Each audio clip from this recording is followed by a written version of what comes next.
So last night I slept pretty well knowing that the Knicks picked up a 110-96 victory over the Philadelphia 76ers. The third quarter was brutal, 35-22 via Philadelphia, but outside of that, we won every other quarter. We clearly were the better team, and we've proven that this entire season, even when both teams have been at full strength.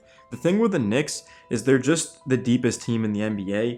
I mean, what team would be without an all-star like Randall?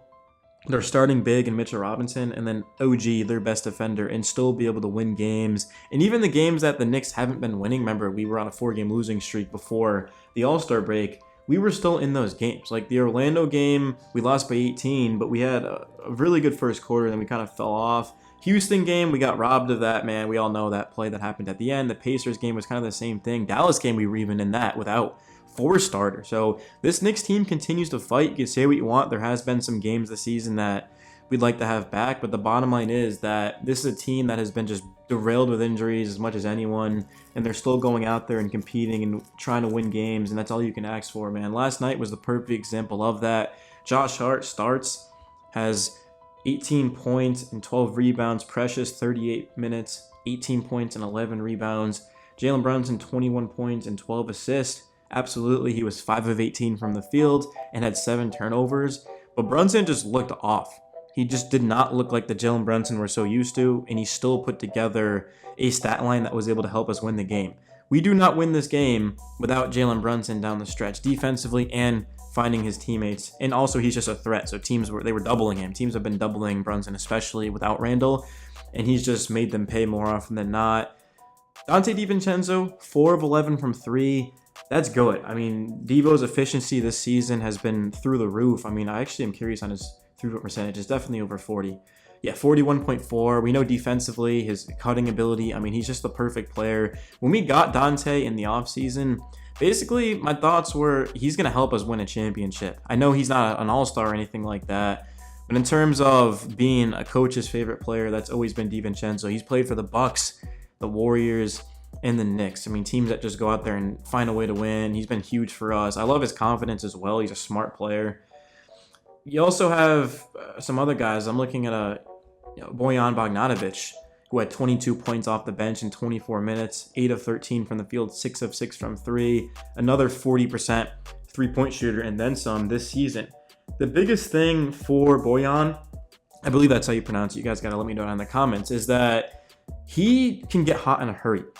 The Knicks didn't have that last season. They didn't have a shooter that can get hot in a hurry. And Quentin Grimes is the first guy that comes to my mind. And I miss Quentin. I understand Knicks fans that I'm not going to say he wasn't anything special because he was a great person. In terms of a player, he was streaky. I liked his defense, his energy. But Grimes, he's not doing that, right? Grimes is not hitting 6 from threes, 22 and 24 minutes. It's just not happening. I understand the defense for Bogdanovic is, it might not be the best, but we didn't bring him in to be a lockdown defender. We brought him in here to create shots, and he's impressed me. It's not even his 3-ball. It's his ability off the dribble, his touch, his post game. He's a crafty player, and I'm glad we have him. Jericho Sims played 18 minutes and had 10 boards. Like, he had an amazing putback, 4 points. His bounce is just absurd at 6'10". This guy has a 40+ inch vertical. Miles McBride played 17 minutes. I like what we've seen out of him defensively. He kind of reminds me a little bit of, I don't want to say Dante because that's a bad example, but it's like the IQ. You can tell McBride has a lot of IQ on the defensive end, and he's been a good IQ replacement. So yeah, that's the thing. When we traded IQ, I was kind of bummed at first. I was like, wait, what the hell? I was like, who's going to be the next guard? And then I'm like, oh, Miles McBride can do that, and Alec Burks now can do that as well. 13 minutes, 7 points for Burks. The guy at the end of our bench had 7 points. Like, we're in for a treat come playoff time as long as we can stay healthy. And the defense was good as well. I mean, we held an NBA team to under 100. Whenever you do that, you'll certainly take it. The fourth quarter, we scored 19, but we only allowed 15 points. So that was the biggest thing is, yeah, our shot in the second half was certainly not on, but the third quarter, I'm not going to say our defense was because, oh my God, it was one of the worst defensive quarters we've had this season. But it's just when it mattered, the Knicks made plays. And normally for you longtime Knicks fans, you're not really used to them making plays. I'm not, certainly not. I mean, I'm kind of a newer Knicks fan. I got into the Knicks in 2010. So, and I've seen some bad seasons. I'm talking 17 wins. I'm talking about, taking my jersey and throwing it in my pool. And we drafted, who was it?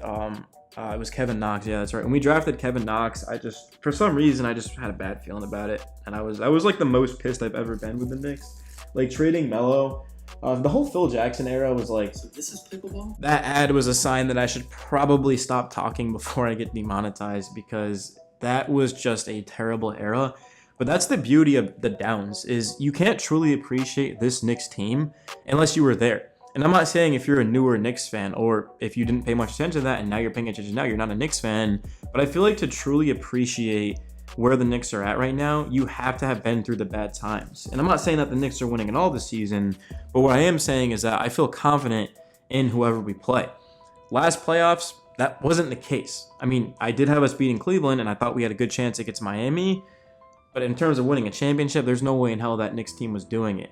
We still have some things to work on. Like health obviously is the biggest one, but Julius Randle still has to prove it, because Randle has been maybe the worst playoff performer in NBA history. The analytics back that up. I don't think that Randle shows up. I think he'll be much better. But that's the biggest thing, is even if Randle doesn't exactly put up 27 and 12 in the playoffs, well, we've got guys that can step up like Bogdanovic and, of course, Dante DiVincenzo and Alec Burks. So, Precious Achiuwa, OG. We've got a good team. And defensively, we know it's going to be tough for teams to score on us. But if our shot is on, we are going to be just absolutely unstoppable. And we have shooters, man. I mean, I don't know if there's anybody in the NBA that has more 40% three-point shooters than us. I could be wrong, but we've got Brunson, DiVincenzo, Burks. Actually, I don't think Burks is 40 this season. I think, what is he? Burks this season he is 40. Wow, I stand corrected. Okay, so Burks, Brunson, Devo, Bogdanovic, and I believe that's it. So, I mean, that is a lot of firepower. And with the way Tibbs coaches, we know we're going to defend and have a good scheme. The biggest thing to me is getting Mitchell Robinson back. If we can get an elite rim protector back that can dominate the boards, I just don't see how anyone is beating us, man. And we are going to play Boston tomorrow, maybe today when you guys are listening to this. That's going to be at 8:30 p.m. Eastern on ABC. Tickets as low as $235 is just ludicrous. I mean, compare that to the Pistons. Tickets as low as $68. $235 for Boston. Man, that is a lot. Golden State's going to be $210. I certainly won't be there because I can't afford that. But if you guys are going to that game, let me know. And Knicks fans, they've been traveling. Knicks fans have been traveling. They've been doing a great job of it.